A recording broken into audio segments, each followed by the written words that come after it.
Hello, Tony here for part 3. In this part, we'll be covering terrain and then probably the game. Yes, yes. Alright, so let's take a look at some code first. I think. Alright. So, where do we want to go first? Where do we want to go first? Actually, let's look at the document. Let's go to the asset manager for it first. Because I do have it integrated into the engine. I don't have collision for it. So, fair warning. There are probably also a few other things that I don't have, but it's at least integrated into the engine and generating properly, and finding normals and stuff, and the AABBs for the each cell. Oh right, so it's got it's same base template as a actually template's probably the wrong word, but basically same stuff that's in any of the other asset managers. We've got our load function. We got our get function. These kind of mushed together a little bit. But get load function. Yeah. So the load function creates the each terrain object in the call it load resources. Yes, load resources. There we go. Oh, here's an example of loading level 1, 2, super height maps. Nothing too crazy here. They, load without difficulty. You can set the size. You can set the Y. I've got it default to repeat once, I believe. Yeah. So you can also set the repeats if you want, but it's a lot easier to just out. Uh,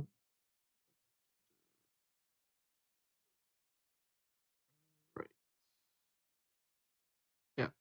So got our private get loads. Here's our file path. Yeah. So it does it. It loads things. Similar to any other. Got our start here. Except in this one, it's a little special because it's got to have 2 addresses, one for the model, one for the height map, one for the texture. Create terrain object here, and just like any other asset manager, it's got the get that gets based on a key, and of course clean them all up.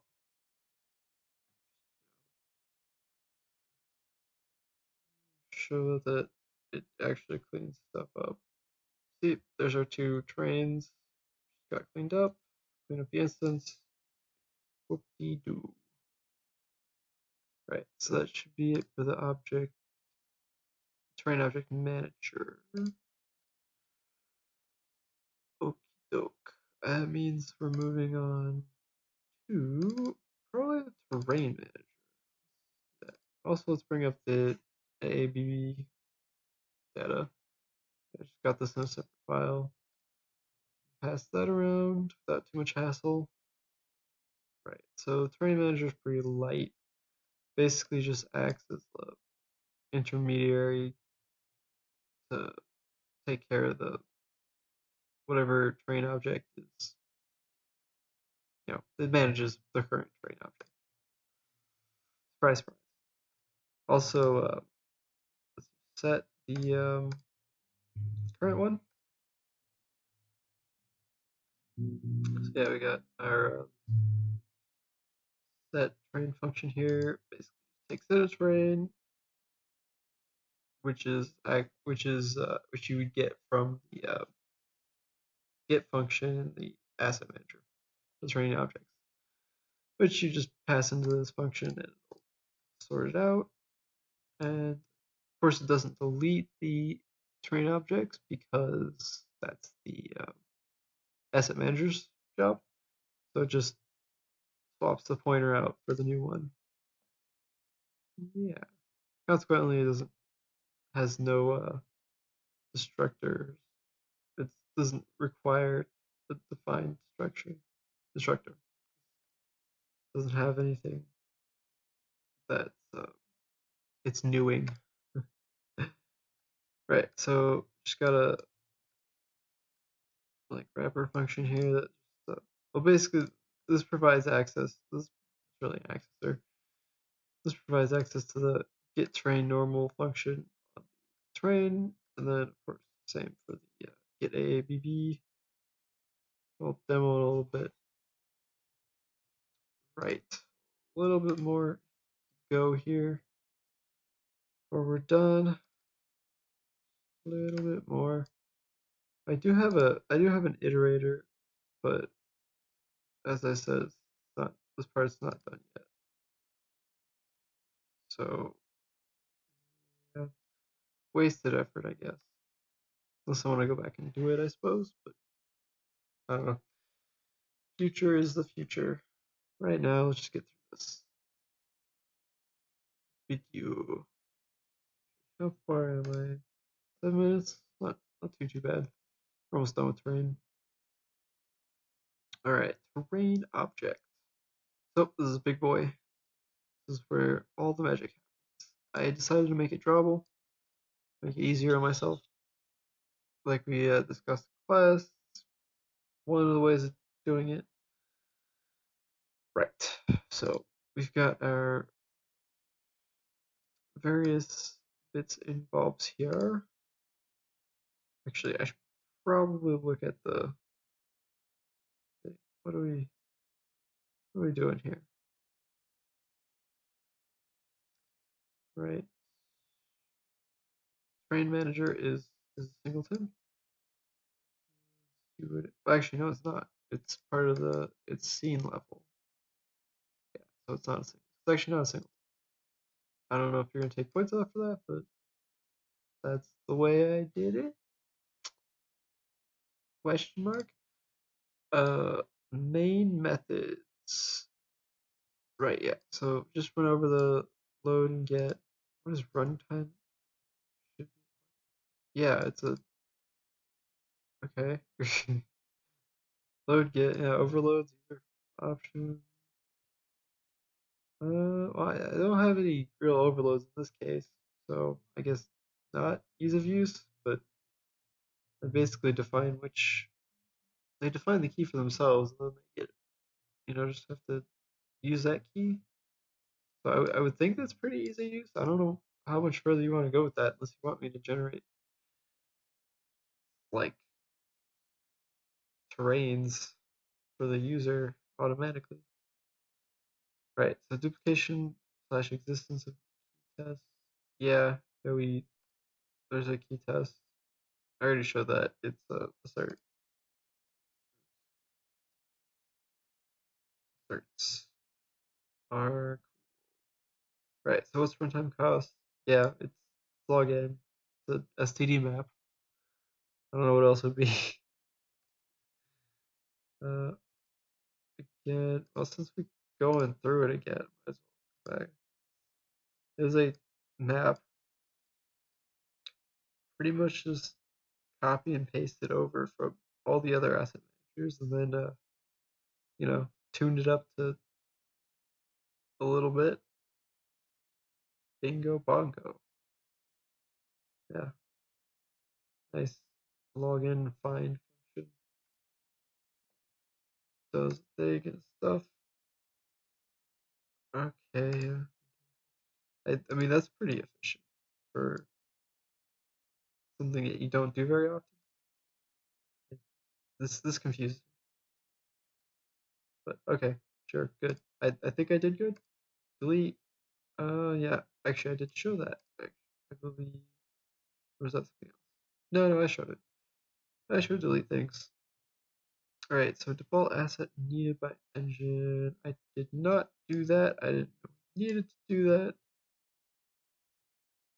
So what? Right.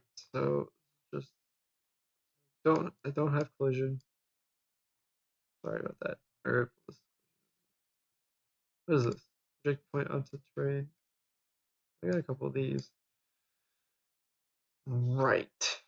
Well, let's just run through the terrain object. Then I'll show what it looks like when it's running, and we'll move on.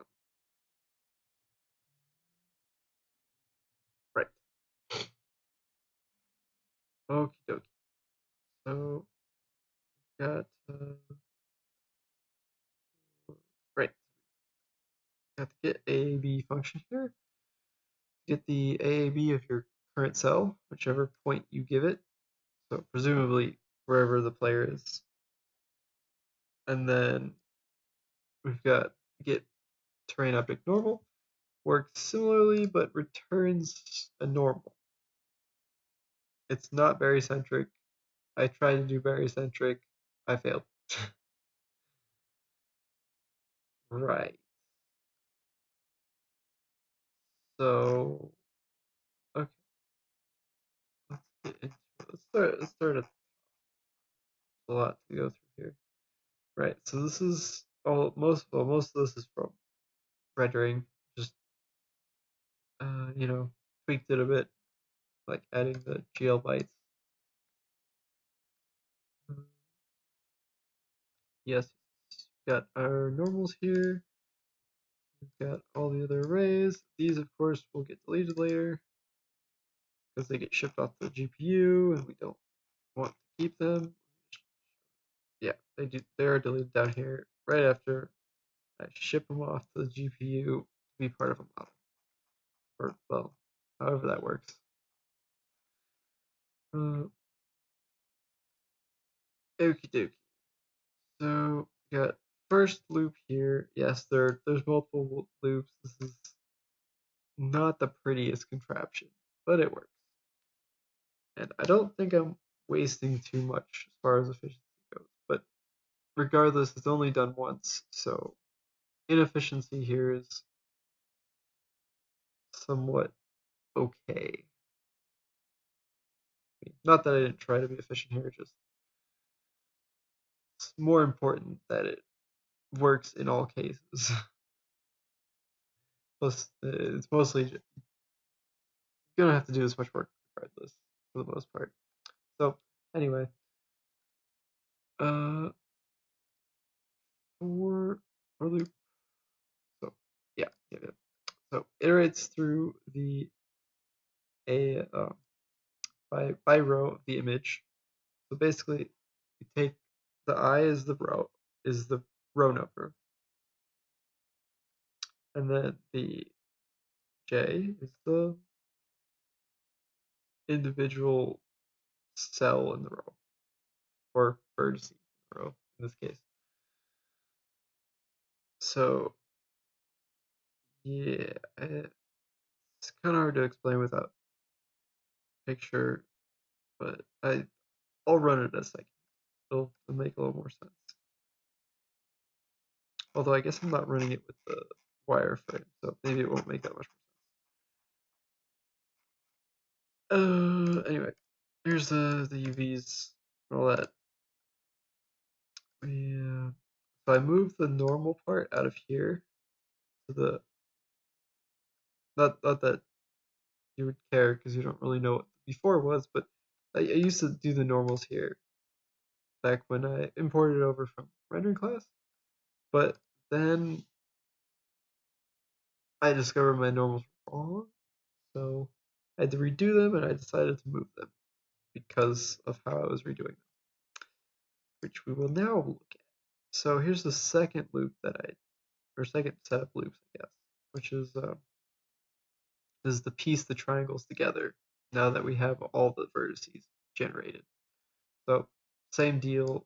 go through, we start a row, and then we go through each cell, specifically each two triangles in the row, because this is going by cell, really. And here's where we built the normal list now.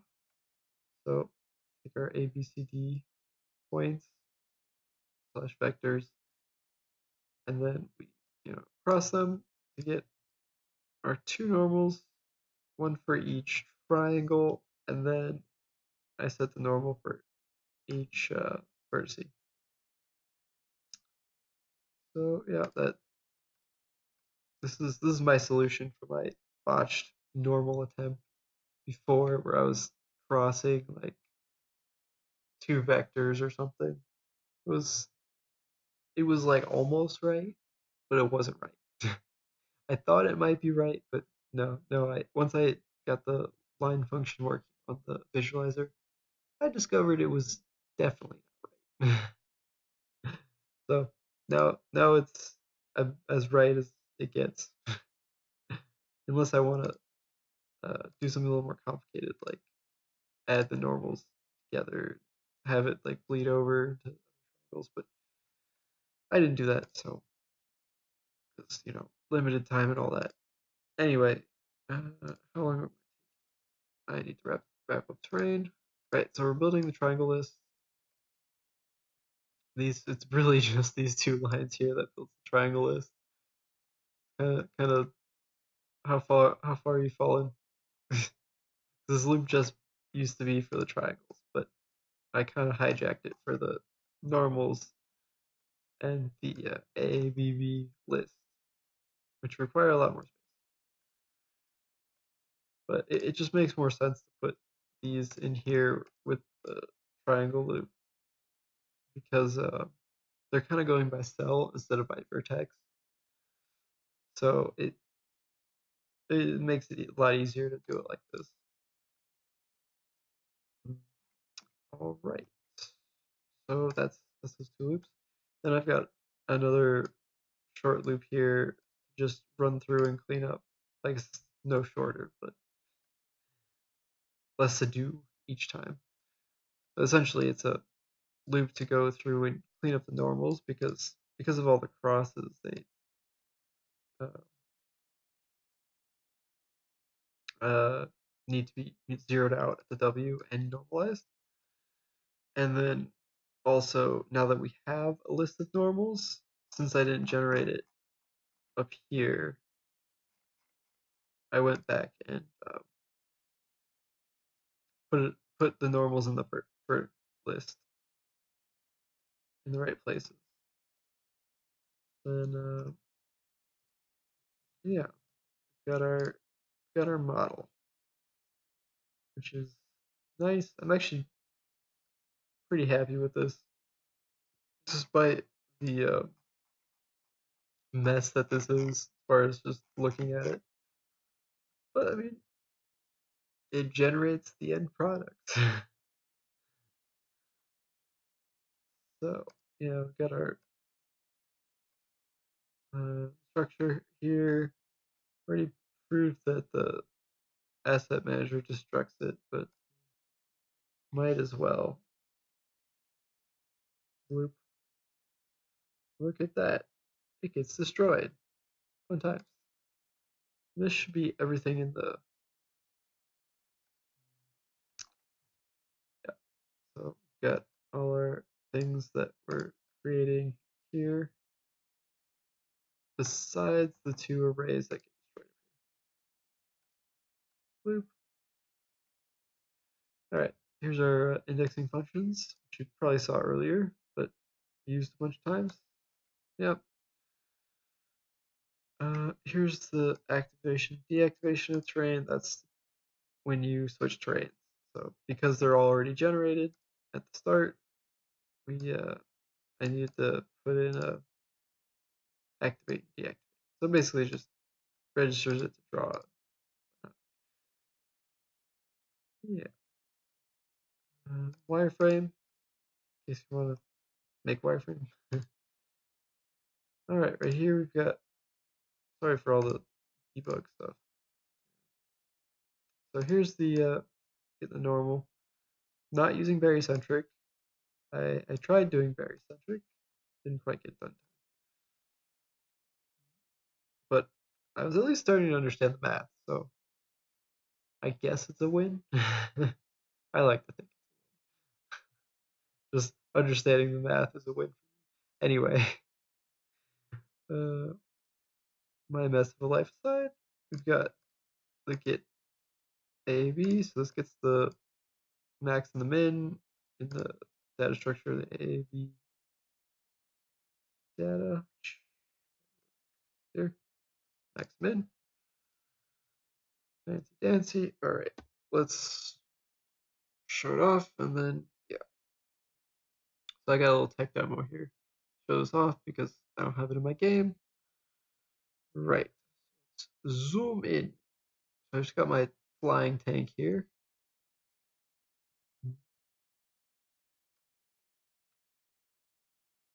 So as you can see, we're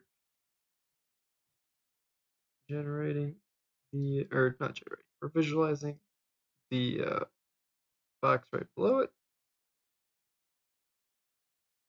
for each cell in the train. And also, if you notice, the tank is also conforming to the normals. This was not the most fun thing to figure out. My tank was stretching in all sorts of directions, but we got this here. Right. So if we zoom in, so I also set like a point box. Where is it? There it is.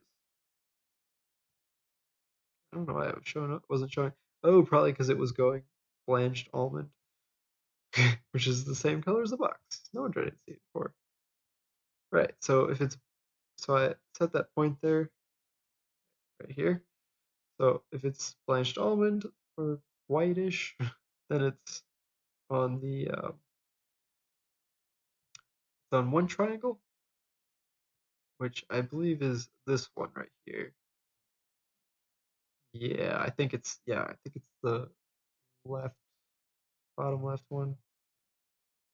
Or not bottom left. Confusing me because the box is overwriting it. With yeah, I think the diagonals go yeah. So it should be this is these are the two triangles. So if I move forward and back a little bit, this changes colors because it's reading what the which triangle it's over. You know, not quite very centric. Get there. Right. So hopefully that's a nice little tech demo. Again, I don't have barycentric or collisions for the terrain. So that kind of sucks. But I'm pretty happy just to have this part done, to be honest. So think what you will.